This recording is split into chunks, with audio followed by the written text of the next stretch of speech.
As I was going to the Alamo Draft House to watch Uncut Gem, they played a trailer in the beginning of a suspenseful new thriller called Underwater. As I was watching this trailer, there was this thought in the back of my head: why does this movie seem so familiar? What movie is this being heavily inspired by? What is this movie really ripping off?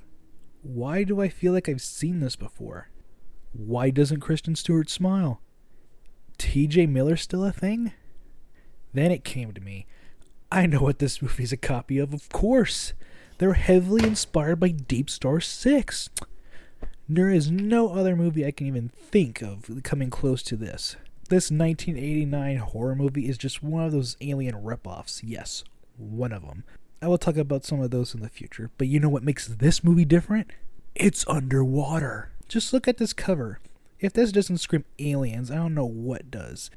But as the movie does go on, you do see the alien references in this. Come on, look at that Sue in the cover. All jokes aside, let's dive into this. The first thing you'll notice in the credits is that this movie is directed by Sean Cunningham, the man who directed Friday the 13th, and which is cool. So this man has a pretty good idea about what a horror movie should be. So this should be a good thing, right? Well, anyway, this is where we get a good shot of the submarine and Hagley's Hope. I totally feel like I'm underwater because all of the blue tint everywhere. This is where we're introduced to some of the main characters, Joyce and McBride. That just happens to wake up in the night of their naughty stuff. Like any other love connection, they have to talk about their future. So how come you never got married? Too early for this kind of conversation. Then we meet the crew of the Nostromo. You know, the whole cast of, hey, I know that guy, but I don't know what their names are. Like my rent guy from Spider-Man. Rent? Give me rent. The man who created RoboCop. My name is Robert Morton. I'm the developer of the RoboCop program. And Richard Hendricks' lawyer. Was I in possession of cocaine, amphetamines, amyl nitrate, also known as poppers, at the time of my arrest? In large quantities. Did I have consensual intercourse with 2 women under the age of 18? Repeatedly. After breakfast, they stopped digging because they found a cavern that appears to have sound coming out of it. I've ordered Hodges and Osborne to stop digging. Why? Berciaga noticed some unusual soundings underneath the excavation. Pink Top wants to investigate the cave before they blow it up because there was signs of weird, unexpected activity there before. Mysterious creatures of all sizes and types. One of these creatures measured almost 10 meters in length. In the same area, in 1983, a sonar man aboard a U.S. Navy warship, the Matthew Rogers, reported sizable sonar contacts moving with incredible speed and agility. Yeah, but fuck that. Let's watch her work out and take a shower.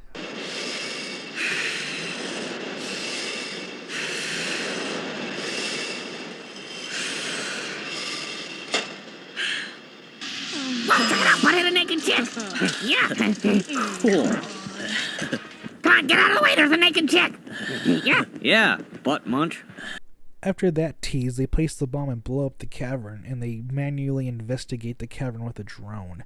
But of course, the drone goes down and they have to retrieve it, but they encounter something and lost contact. Sonar contact down here? Contact closing. Holy shit, I don't fucking believe it. See, get the C-track. Mayday, mayday. Look at the fucking size of that thing. Shut up and get the hell out of here. See, get the C-track. Hey, The thing wants seconds and goes for the forward operating base. Check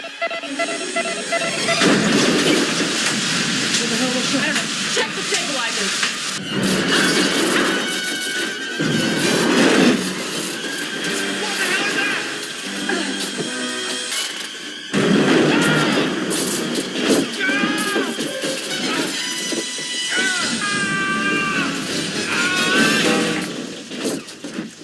So after that attack, they go out and try to check for survivors. Star 6, how do you read?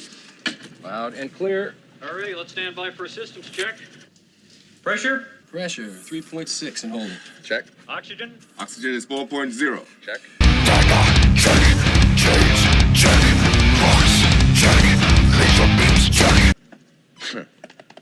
Very funny, assholes. DSRV-2, you are checked out and cleared for departure. So we cut to Peter's landlord and Joyce, but barely surviving the encounter. Still beating? Yes. Good. I thought it stopped. But he's pinned against a beam and they can't get him out. On the way to get them, they find themselves being followed by the alien. Sonar contact. Bearing 175. 600 meters steady. What kind of contact? I'm not sure. Look at it move. All stop. All stop. Aye. 100 meters. What the hell is that? Look at that mother. I think we're in big trouble, boss. When they get to the siege jack, they manually open the door and try to rescue them. But sadly, the landlord dies from blood loss. Just wanted my rent. But as they are leaving, the captain gets trapped under the door.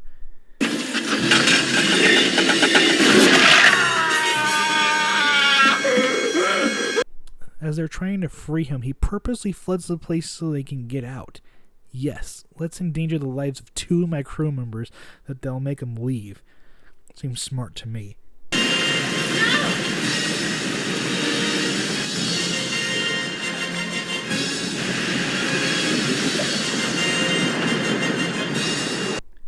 When they get back to Deep Star 6 to do a medical check, of course, we find out that she's pregnant. What was that?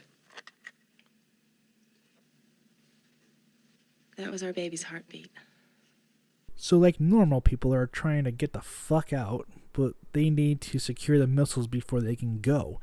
And they sent Snyder to do the job. Fine. Are you familiar with the procedure, or do you want me to assist you? I think I can handle it. So, honest question here. What would you think he would do? Just deactivate the missiles or something in that nature, right? Makes sense. Okay, But aggression. no. The option is to blow the missiles up. Snyder is the real monster here. And I'm serious about this. Because everything that happens after this point is 100% on him. Just proving that man is the true villain all along. Damn command directive. It's not gonna be my ass for this one, I'll tell you that right now. Okay, boys and girls, don't try this at home.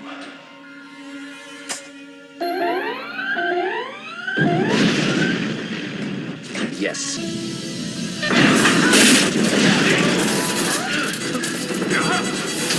Oh my God! Snyder, damage control! Get us a diagnostic! After the shockwave almost flooding the base, they get everything stable but realize it's been badly damaged and that they can't decompress. The oxygen filtration system is wrecked. So the air supply is gone? Shit, there's more. The main lines to the decompression bay are ruptured. And also that the cooling reactor is damaged, and within a few hours they're going to cause another nuclear explosion. That isn't our main problem. The cooling primary to the reactor was destroyed. It'll go supercritical in a few hours. So they make the plan to redirect the oxygen flow so they can decompress in another room. So the lawyer climbs into the suit to fix the leak. Collins! Yeah. Be careful, Jim. Oh, it's a walk in the park.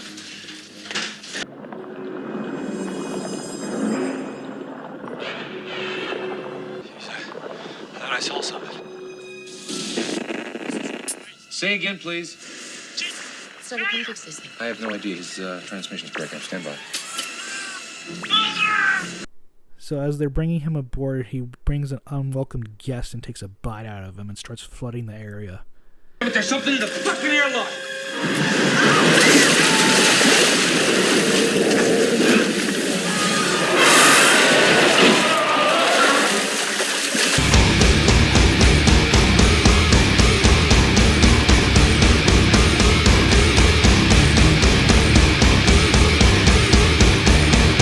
So as they get loaded up to fight the creature and repair the leak, but in the process, of course, Snyder kills the doctor with a chest burster.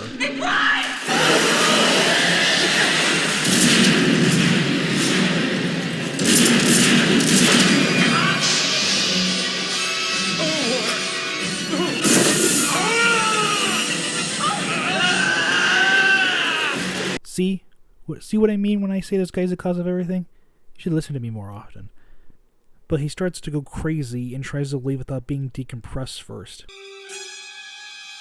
You bastard. Look what you've done. Ah!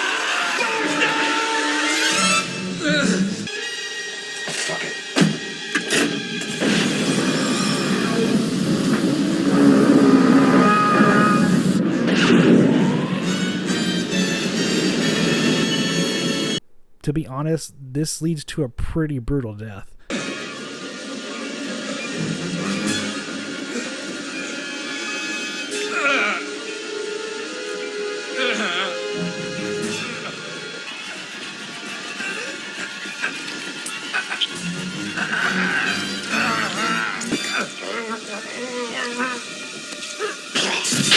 So with that being the last escape pod, Maverick decides to go out and find the personal submarine to use as an escape pod.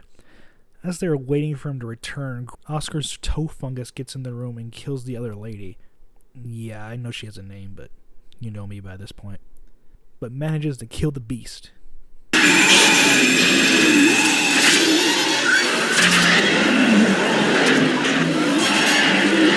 Now fully decompressed, they make their way to the surface, just barely escaping the atomic blast.